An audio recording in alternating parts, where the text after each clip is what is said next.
Bonjour chers auditeurs et auditrices de Radio CHU. Bienvenue dans votre émission Question Psy.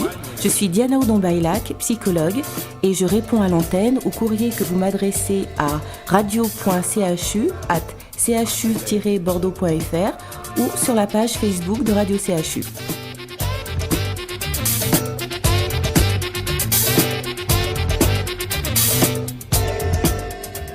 Bonjour chers amis auditeurs et auditrices de Radio CHU.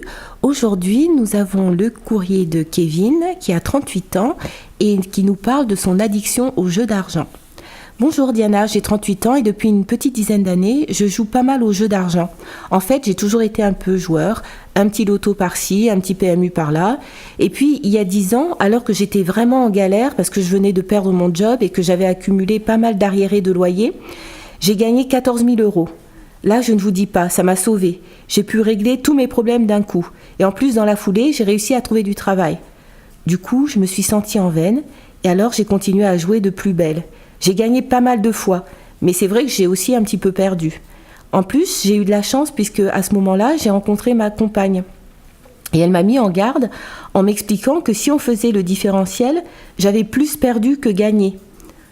En fait, je m'en fichais pas mal de ces explications parce que j'étais persuadée que j'allais regagner un jour. Elle s'est rendue compte, au fil des mois, que je me mettais à découvert tous les mois pour pouvoir jouer. Quand elle s'en est rendue compte, elle a vu rouge. Elle m'a dit que si je ne réglais pas mon problème, elle partirait. Du coup, j'ai arrêté de jouer. Enfin, pour être honnête, j'ai réduit les jeux et je me suis débrouillée pour que ça n'apparaisse plus sur les comptes. Depuis, on a eu 2 enfants de 2 et 4 ans aujourd'hui. Mais la semaine dernière, elle a vu que j'avais fait des emprunts pour pouvoir jouer et que j'avais des dettes de jeu. Aujourd'hui, ça monte à plusieurs milliers d'euros. Alors, elle m'a clairement mis au pied du mur. Elle m'a dit, soit je me faisais soigner, soit elle partait avec les enfants. Je ne veux pas la perdre parce que je l'aime et je ne veux pas perdre mes enfants non plus. Elle me dit de me faire soigner, mais moi je ne me sens pas malade puisque je suis sûre que je vais finir par regagner.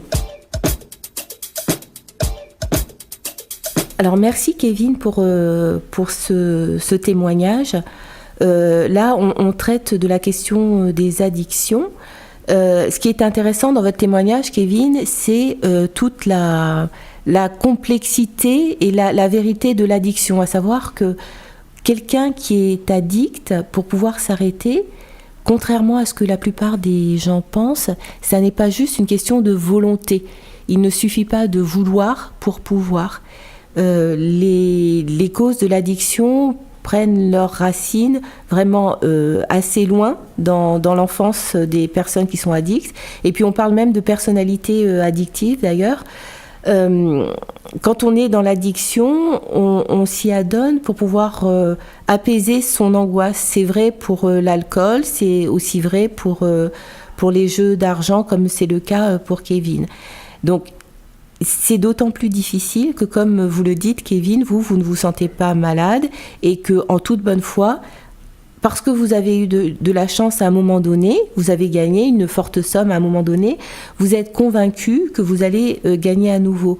Hélas, je dois donner raison à votre compagne, à savoir que si on fait les plus et les moins, il se trouve que vous avez probablement beaucoup plus perdu que vous n'avez gagné. Et c'est en cela que vous vous fourvoyez dans ces jeux, en fait, qui vous font perdre plus d'argent qu'ils ne vous en font gagner. Alors, votre compagne vous a donné un ultimatum. Vous ne voulez pas perdre votre compagne ni votre famille. Donc, c'est important que vous puissiez vous faire réellement aider. Il y a des médecins addictologues qui soignent ça très, très bien. Mais pour que vous puissiez vous faire aider, ça doit provenir d'une démarche volontaire de vous. Vous devez être convaincu que c'est ce que vous voulez. Vous devez avoir l'envie de vous arrêter. Et ainsi, vous serez aidé et ça mettra toutes vos chances de votre côté. Maintenant, si vous pensez que c'est quelque chose de délirant, de s'arrêter, que finalement, vous arriverez à terme à vous refaire, de toute façon, vous allez jouer à nouveau parce que vous ne vous êtes pas débarrassé de cette envie de jouer qui est prégnante chez vous. Donc, c'est quelque chose à... Moi, je vous conseillerais vraiment d'examiner le type de vie que vous avez envie d'avoir, en fait. Est-ce que les jeux, vous ne pouvez pas vous en passer, ça fait partie de votre vie?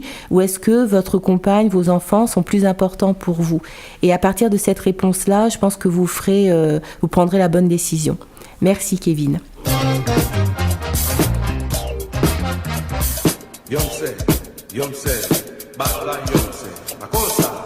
Vous avez un souci, un problème, une question qui vous tracasse? Ne restez plus seul.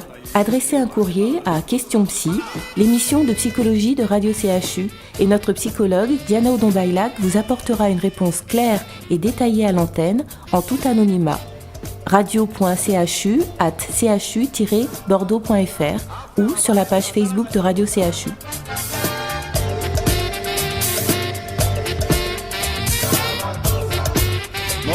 Cameroun,